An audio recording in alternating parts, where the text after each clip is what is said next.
Hi students, welcome to our online writing skill class. Today we are going to study about debate writing. In this module, we will be learning warming up, definition, types, procedure, writing format, layout, tips. Dear students, debate. Many types of debates you have seen in TV channels and people debating in different groups. You have seen. People argue among themselves over many topics. Even intimate friends argue over silly issues. Not all the arguments need be the result of bitter emotion and anger. On the contrary, every person should form a strong personal opinion on matters of public interest after diligent study and research based on factual evidence. We should also be humble enough to add the opinions of others if we are proved wrong with supplementary factual evidence. Students, debate is not a quarrel or stupid arguments to defeat the opponent in order to safeguard one's ego at any cost. A debate is a search for truth based on factual evidence. In the electronic era, traditional news in the media are replaced by live debate on almost all the major issues. Debates also conducted in schools, colleges, parliaments, and legislative assemblies. Now let us see the definition of debate. A verbal context between two or more speakers on a controversial issue, either in favor of or against, is called a debate. Debate is a serious discussion on subject where opposing arguments put several or forward by the debating teams. Dear students, let us see types of debate. Debate in media, impromptu debate, cross-examination debates or policy debate, public forum debates, public debates, parliamentary debates, competitive debate, online debating. Now let us study one by one. What is debates in media? Lot of debates are taking place in media, especially in television. The traditional news hours incorporate live debates. This helps in raising public awareness and formation of public opinion. Next one, impromptu debates. It is often used in college and university classrooms and helps decrease speakers' anxiety and build confidence. Topics are chosen at random. They focus more on presentation and style than on content. Another type of debate is cross-examination debate or policy debate. Cross-examination debate focuses on the central elements of a controversial issue. It develops the critical thinking, listening, arguments, construction, research, note-taking, and advocacy skills. It is more focused on content than delivery. Now let us study what is public forum debate. Public forum debate helps to develop critical thinking skills. Public forum debates must anticipate numerous contingencies in planning their cases and must learn to adapt to rapidly changing circumstances as discussions progress. What is public debate?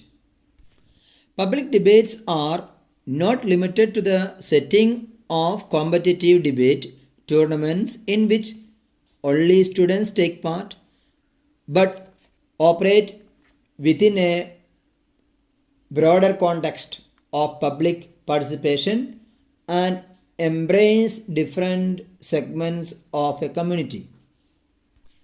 Parliamentary debate. Parliamentary debates are modeled in the form of the procedures in the parliaments. The opposition to demonstrate that the motion is impractical. Competitive debate. In competitive debates, teams compete and one is judged the winner by some criteria. One purpose is to train young people who may in future be required to debate and resolve matters. Online debating. With the increasing popularity and availability of the internet, differing opinions are often expressed via various social networking platforms such as Facebook, Twitter, etc. They have become powerful instrument of social transformation in the present times. Now let us see what are the procedures for a debate. There are different procedures for conducting a debate depending on the type of debate, purpose of debate, platform of debate, etc. Our scope is primarily limited to a debate conducted in the school. So let us deal with how to conduct a classroom debate. It is relatively easy to construct an issue for arguments with a class. Get them to consider arguments for or against and then speak to it from the floor. Traditionally, a debate will have a motion state which the house, those attending, must address. The classical style of debating generally needs a chairperson, proposer, proposer and opposers, seconders, and a timekeeper. Now let us see one by one. A chairperson or a moderator.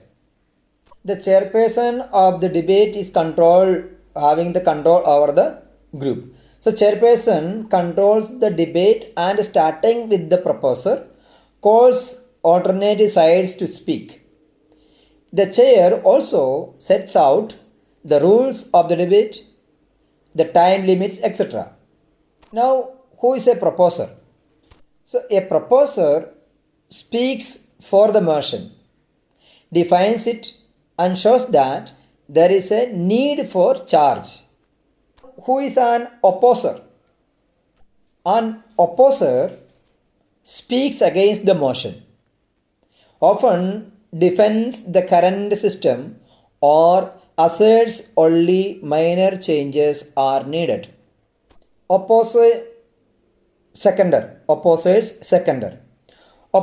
seconder attacks the plans of the proposer and seconder and often suggests minor changes to the present system.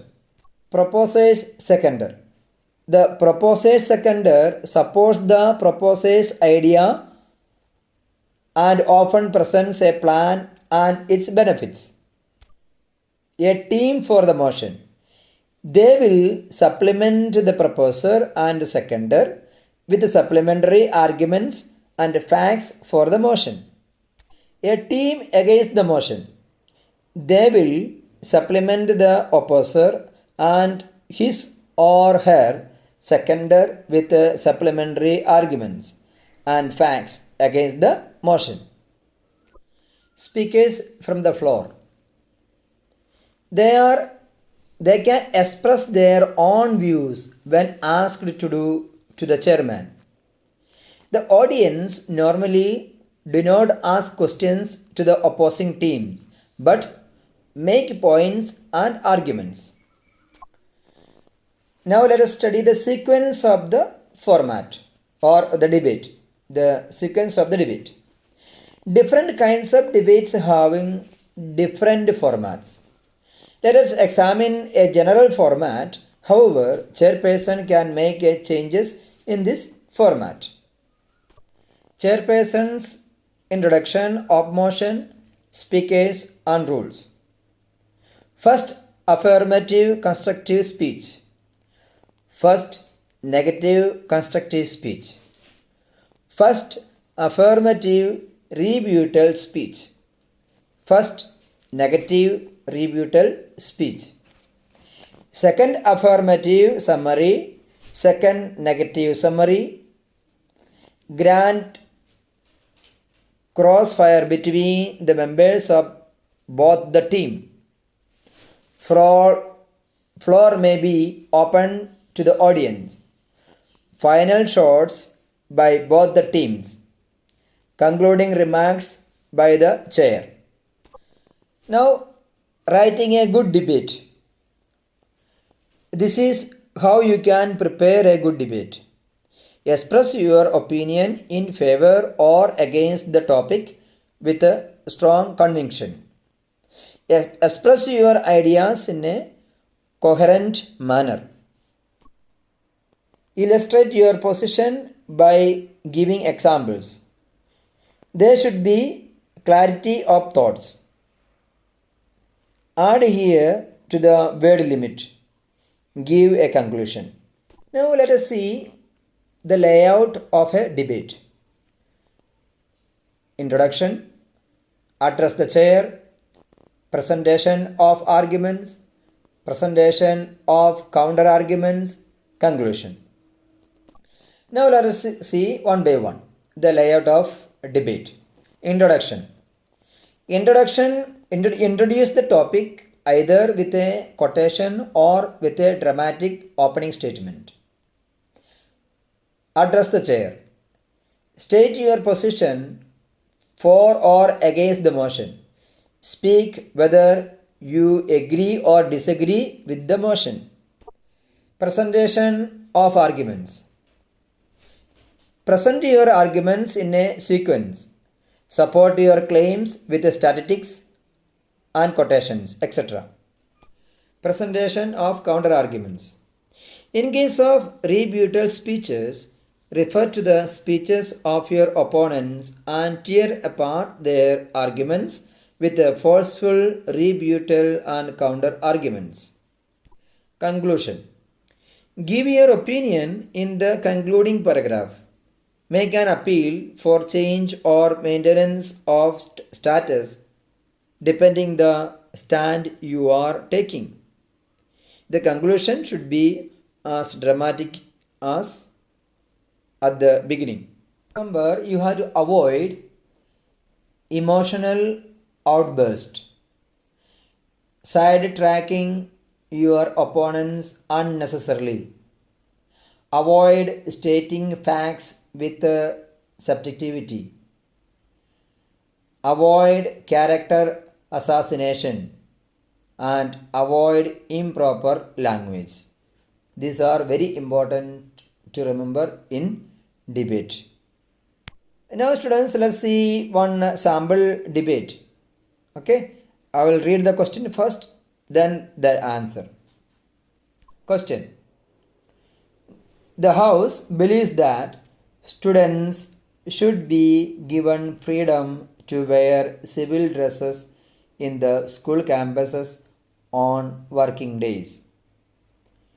You are asked to prepare a debate expressing your views for the motion. The answer is we are writing a debate for the motion. So the heading for the motion. For the motion.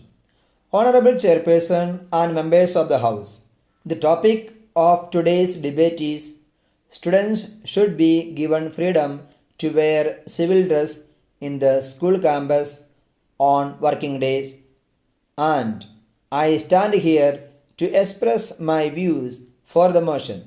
Students, see the starting itself already addressing the chair, state your position, means you are for the motion or not, or against the motion, that you already mentioned in the first paragraph. Ours is a school in which 2500 students are studying. Have you seen any two of them exactly similar? Your answer will be an emphatic no. On the contrary, each student is unique. He or she has unique qualities, and the school wants to encourage his or her unique personality.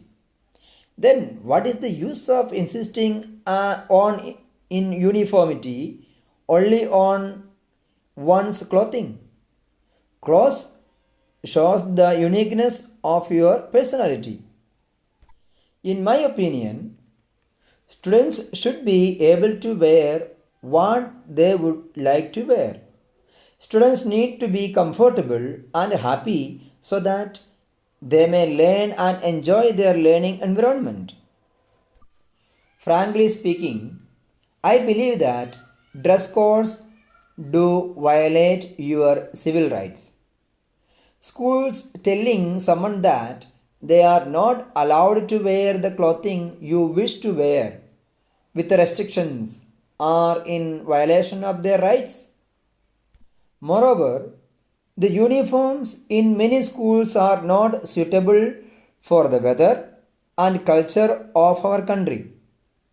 The students are compelled to wear a necktie, shoes, and skirts, etc., which are not suitable for our climatic conditions or culture. I do agree that the students should not wear objectionable clothes in the school campus, but wearing their favorite dress will boost their energy levels and increase their confidence.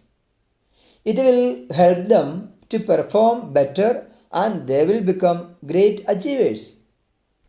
So, I strongly suggest that the school going children should be allowed to wear their favorite clothes and should not be compelled to wear something that robs them of their personal identity.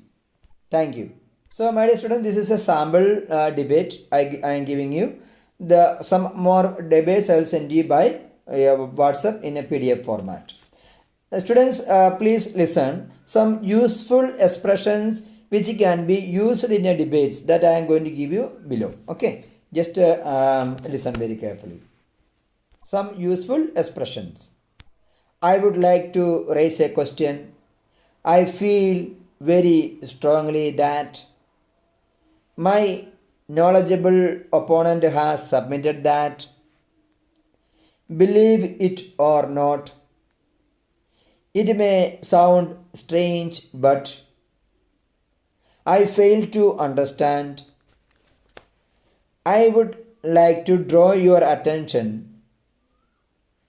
The point is, the problem is, how can one be so ignorant as to say that?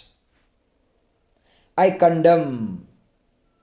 I wholeheartedly oppose or support.